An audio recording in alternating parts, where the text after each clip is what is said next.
Just ahead on American Black Journal, one of Michigan's newest congressional members has already earned a leadership role.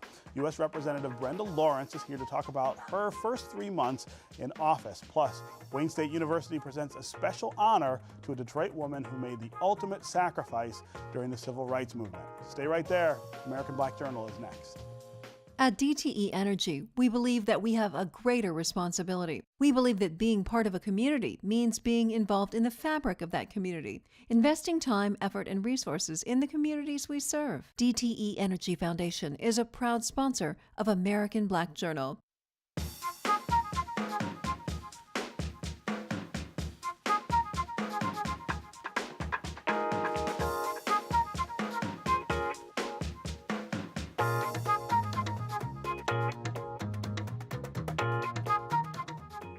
Welcome to American Black Journal. I'm Stephen Henderson. Last November, voters in Michigan's 14th Congressional District elected Southfield Mayor Brenda Lawrence to fill the seat being vacated by Gary Peters. She made history as the first African-American woman to represent Oakland County in Washington, D.C. And now the freshman Congresswoman has been appointed to serve in a leadership role as senior whip. I'm very pleased to have Congresswoman Brenda Lawrence today as my guest. Welcome to the show. Welcome back to the show. Yes. You're not a stranger to American Black Journal. So tell me, let's start.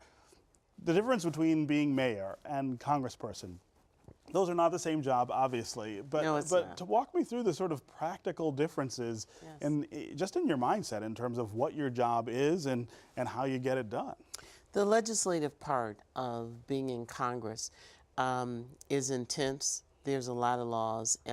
I can tell you, Stephen, from voting on funding of Homeland Security, human trafficking, and then to receive a letter from the president asking for authorization to use military force. Yeah, right. That is a very sobering and really a clear definition of all the different issues. I have been assigned as ranking member of the Oversight Committee on Interior. So EPA, fresh waters, tribal lands, the Food and Drug Administration, those are my responsibilities for the country. Right. And it's a long way from ordinances and things like that in the mayor's office, right? Yes. Yeah. So I think for a lot of people who look at Washington from the outside, it seems like an incredibly gridlocked place where you've got people on both sides of the aisle really entrenched and not working together. I've known enough people in Congress, though, to know that it does look a little different from the inside, and that the relationship building that goes on is a little more friendly, perhaps, or certainly more congenial than I will tell you, that was probably my biggest aha moment, is that some of the Republicans, if you watch Fox News and you watch TV, you think they're evil with tails and horns, but they're really good people, people that have families, people who are nice. I can tell you, one of those moments was with Congressman Ryan. And Congressman Paul Ryan from Wisconsin. Paul Ryan. And you know, he is the face of the Republican Party. And during the new members orientation was very kind and embracing to my family. And he didn't even know it was my family. Right. And he and I have now able to talk and you know, I kind of tease him a little bit. Candace Miller is just a fabulous person, just period. I just think the world of her. I think Michigan is losing a really good representative when she leaves. But it's interesting how we're so separated. We're separated in seating. When we're in committees, they're on one side, we're on the other side. After your last vote, you're going home to be in your district. So the opportunity to really network and build those relationships are a little challenging, but I'm committed to doing that. Candace Miller and I signed a bill together to work on that new technology infrastructure where technology will allow the road to talk to your car. Right. That's something we can agree on. There's so many things we agree with, and I'm working hard to make that happen. I'm curious, you mentioned Candace Miller. How closely do you work with the other members of the Michigan delegation? I mean, that's been an issue in the past. Getting them to meet, getting them to have an agenda that is just about Michigan to sort of forward to the other representatives in the chamber. Is that working again? It's working. We actually had our first meeting where we met and we agree on water for us protecting our water. We agree on transportation. We agree on protecting our military bases because there are jobs here in Michigan. Yeah. So it was a good meeting. It was good to have the Republicans and Democrats, and we have such senior leadership in our delegation, having the dean and Mr. Upton and others. And so we have an opportunity, and I was enlightened and kind of and proud of the fact that we sat at the table and we had so many things we agreed upon. Yeah, yeah. So I mentioned in the open you have been named senior whip. Yes. I know what that means. You know what that means, but I'm not sure most people watching would know what that office entails. So explain what that job is. I was so excited when the Democratic whip, Steny Hoyer, called and asked if I would serve as a senior whip. Yeah. So senior whip, you sit at the table. You are the brain trust of the Democratic Party, where you sit together and you debate and talk about issues that are happening and how does the Democratic Party, how we're going to shape that message, how we're going to support it, how we're going to get that message out there and bring people, and what are the opposition within the party and within our communities across the country so that we can be in tune with those issues that are important to America. Right. And then there's the sort of practical end of it, which is the whips are supposed to get the votes in line to make sure that you have enough. So right? as a senior whip, I'm the one that has that one-on-one conversation. That's right. You know, I sit down with you one-on-one. Congressman, here's what I need you to do. That's right. You know, how can we bring you there? What are the oppositions? So I'm excited about that. And that's a really big responsibility. It's unusual for a first-term member to be put in that role, right? And I asked the congressman, I said, I would be honored to have the position. You do know I'm a freshman. Right. But he said, your political path to get here, being a mayor, being involved, being in leadership with the U.S. Conference of Mayors, has positioned you to have that wide perspective that a lot of people don't have, that on the ground, what's happening in our communities, and that's a voice that I need on my team, and so that's why I was chosen. So I'm happy. Yeah, no, that's a very important honor. Yeah. I know, of course, you're a member of the Congressional Black Caucus, of which John Conyers, who is the Dean of the House, is also, of course, the Dean of that caucus. Talk to me about some of the things that have come up in those meetings this year. What are the issues that are on that caucus's agenda this term? Well, I tell you, the Ferguson issue and the Department of Justice report, there has been a lot of focus. The Voting Rights Act, that is a high priority. And also human trafficking, the education bill, funding of historically black colleges, it's under attack, and that's something that's a priority. So we have a full agenda, and that employment, the community college piece is extremely important. Right. So those are the things that we're really, those are our priorities right now that we're working on. And those are all issues that it's going to be real tough in a Congress that is so heavily Republican to sort of keep out there. I'm curious, I'm under the impression, I think a lot of people are under the impression, that the attitude toward this president and the disrespect that's sent his way is unusual. It's unprecedented. Right. It is. I wonder how that looks, and a lot of it comes from members of Congress. I mean, we've seen people during the State of the Union, start shouting and things that you would not have seen before. I wonder what that looks like, though, from inside the Congress. When people on the Republican side talk to you about the president, how does that conversation go? I'm on the Oversight Reform Government Committee, and I can tell you, it is frustrating because we're looking at right now, we're investigating the failure of our Secret Service to protect the White House and our president. Absolutely. And we are talking about that, trying to find out what the problems are. And you'll have a member just shout out, well, it's because of the leadership of the President Obama. Oh, really? They'll say that in committee meetings? And we, it gets to the point where it's so ridiculous and so unconnected to the issue at hand. And I have to use my voice and say this issue that we need to focus on to fix this is regardless of if it's a Republican president or it's a Democratic president. And let's get back on point.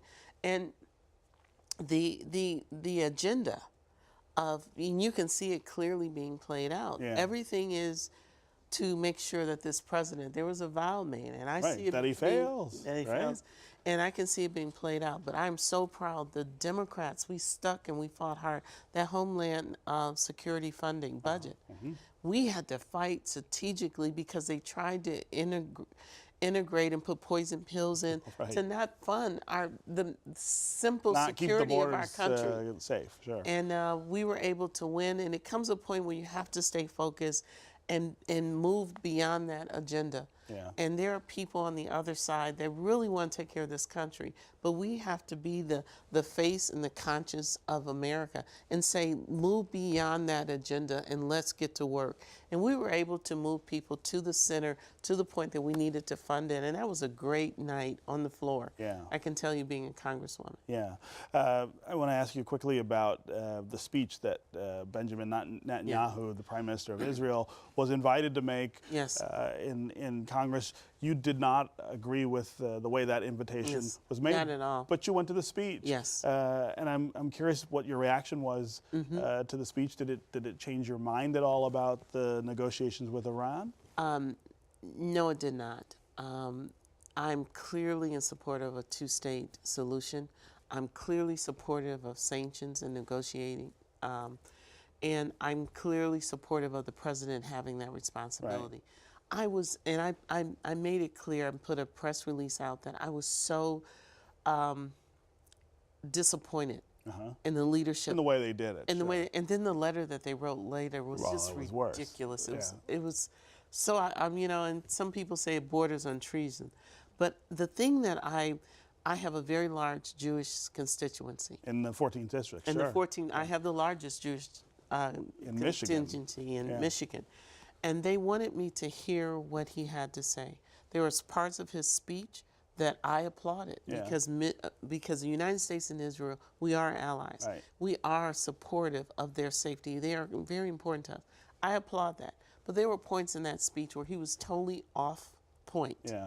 I did not applaud and I did not stand. Did you feel like the speech itself was disrespectful to the president, or just the fact that he was giving He started the speech, no, because he started applauding the president. He did the right thing. He did acknowledge that our president has been a very supportive and an ally. I didn't quite get what his point was because he didn't say anything new. He did not bring any revelation. To me, it was just a total... Maybe a finger in the eye to the president? It played to the agenda of saying we're going to disrespect our president. And I made that clear that I did not see the value of the speech. We just had the president of Afghanistan speak. And I was so impressed with his focus on women, Afghanistan. And he actually said from his own mouth, his own words were, I can see one day us having a woman as a president of Afghanistan. Oh my goodness. Did I stand up and applaud that? So I mean, foreign leaders come all the time. It's just a question of how they do it. Okay. Brenda Lawrence, Congresswoman from the 14th District, thank you very much for being here. We'll have to have you back and talk more about your and I'm so excited to serve the people. Absolutely. Thanks for being here. Thank you. Just ahead on American Black Journal, a tribute to the Detroit woman who lost her life fighting for civil rights in the South. That's next, right after this look at some important moments in Detroit's Black history. I'm Kim Trent with a look back at African American life in Detroit. This week in 1960, former 36th District Court Judge and current TV Judge Greg Mathis was born. In 1969, Charles Gilchrist Adams became pastor of Hartford Avenue Baptist Church.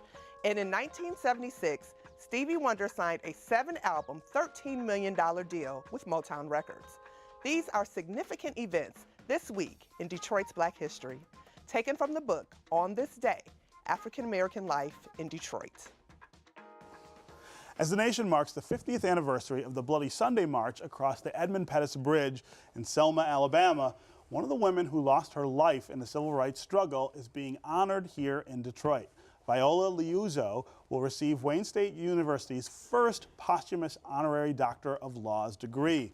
In 1965, Mrs. Liuzzo was a nursing student at Wayne State and a mother of 5 when she was killed by the Ku Klux Klan in Selma. She had traveled to the South to assist in the voting rights marches led by Dr. Martin Luther King Jr. The tribute to Mrs. Liuzzo takes place on April 10th. Here to talk about the event and the extraordinary woman being honored are Jocelyn Benson, who's the Dean of the Wayne State Law School, and Dean Robb, who's a civil rights attorney and activist who's also a longtime friend of the Liuzzo family.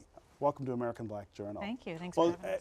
You know, it's such a wonderful thing that Wayne State gets to claim this really important piece of Detroit history and, of course, American history with this remembrance of the Selma marches. Yes, I think Viola Liuzzo's life and experience and the courage and her commitment to equality is exactly the type of value that we want to hold up and encourage our students to follow in her footsteps. So it's a great opportunity to create a permanent inspiration for her and recognition of her and her family's sacrifice at the law school. Right. And tell me about the process of deciding who gets an honorary degree like this. It's never been done before for someone posthumously. Why Miss Liuzzo and why now? Yeah, it's unprecedented because there is no process. Right. It was just here's a woman who up. made an extraordinary sacrifice while she was a Wayne State student. We want to honor and give her a posthumous degree, in part because of the sacrifice that she made and the example that she set in being courageous and committed to her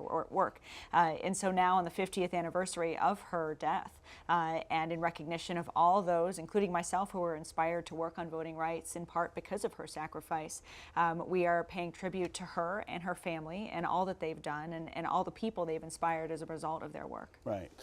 Mr. Robb, you have to be among the people who is really happy to see her get the kind of recognition that she's getting now. I mean, of course, the movie Selma is bringing new attention to her. I mean, she's depicted quite favorably in that film, and then the 50th anniversary, of course, refocuses our attention on the things that she did. But take me back to that time here in Detroit and to her family, who you're close with. What was this all like? Well, first of all, she was so courageous as a she was not a law student. She was a student in nursing at Wayne State, and she was a member of the NAACP, and she had been active in student activities supporting the civil rights movement, which, you know, centered around the not being able to vote, particularly in Selma.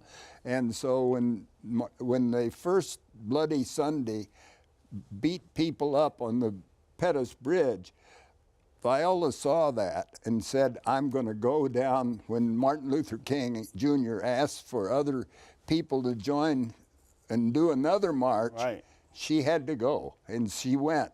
And after the march was successful, the walk all the way from Selma to Montgomery, about 60 miles, that same evening, she was ferreting people back and forth to catch airplanes and she was driving a young black man named Leroy Moten back to catch a plane in Montgomery to go home in Connecticut. The Klan, and we should not forget, it was really the FBI, as far as we're concerned, that killed her. Gary Thomas Rowe was an informant in that car. As a Klansman, they overtook her car, and she was killed, murdered. And then what's tragic was the FBI took over the investigation. They accused her of they found needle marks on her arm. They just trashed Viola. And so since that time, we've been trying to correct the record. Correct the record. And I think in many ways what we're doing in honoring her with this degree is a way of saying thank you. Yeah. One of the aspects of her life that's so inspiring to me is that when she left, and I know her kids will also say this, she said this is everyone's struggle. Right. And she you know, there were fears that she might not come back, but she went anyway. And so giving her this degree and recognizing her and her family in this way is a way of us saying thank you. Thank you for what you've done for all of us. And this didn't turn out great for her family either. No, it's been terrible.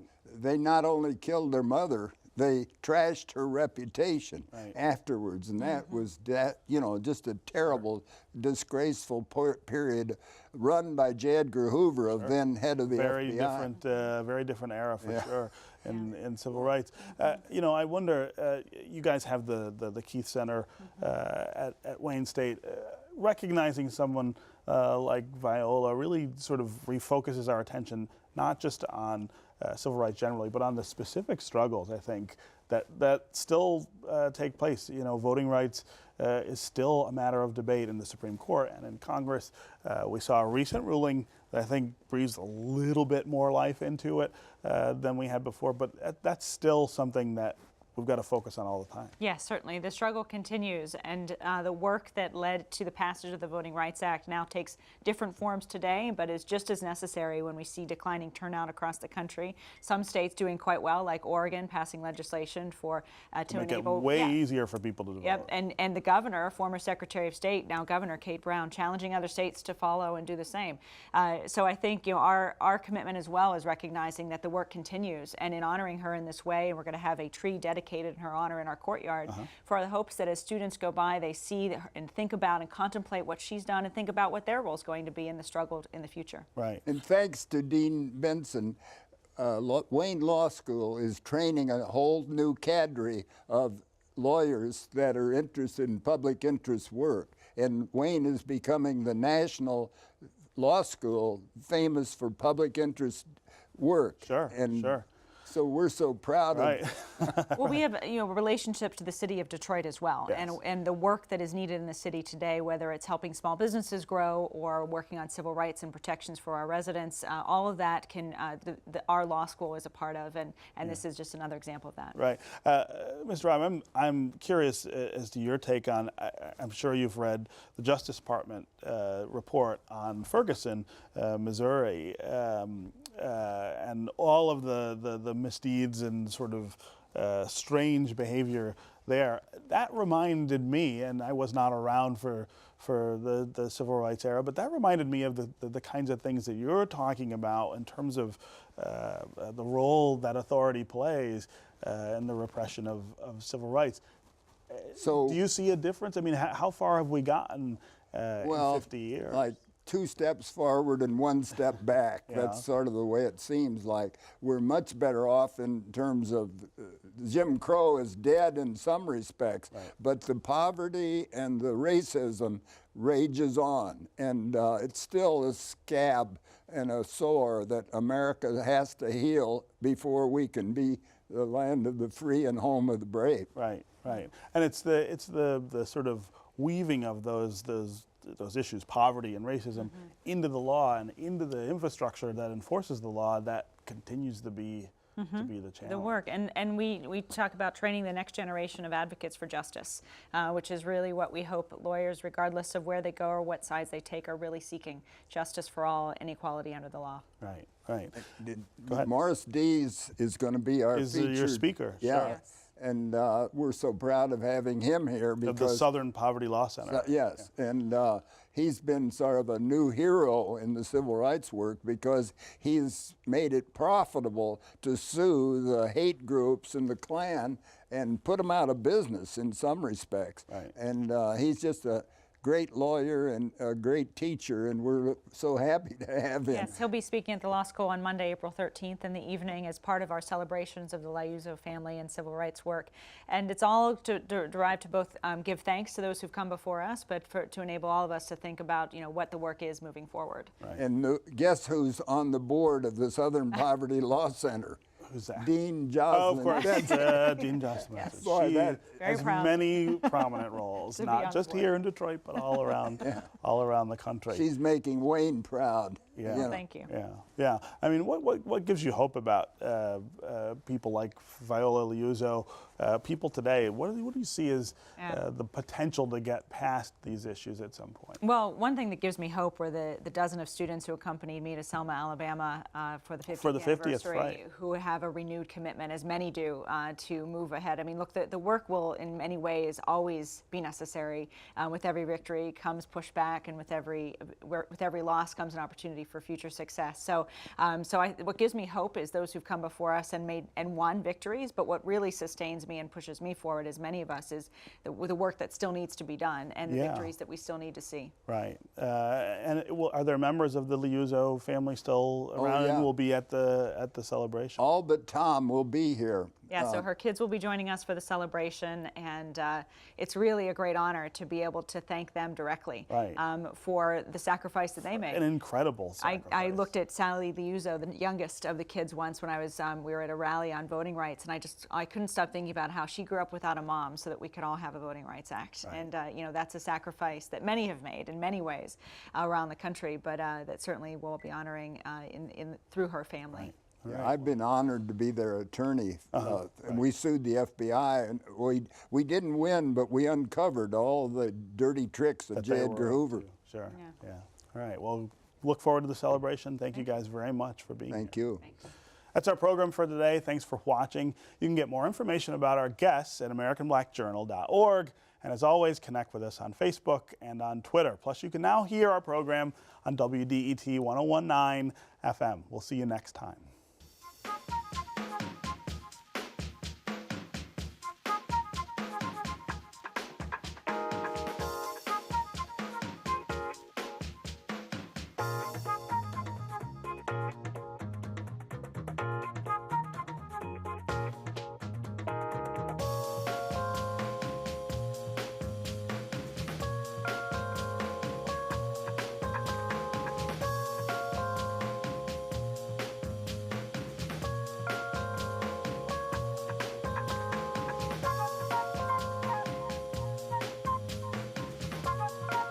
At DTE Energy, we believe that we have a greater responsibility. We believe that being part of a community means being involved in the fabric of that community, investing time, effort, and resources in the communities we serve. DTE Energy Foundation is a proud sponsor of American Black Journal.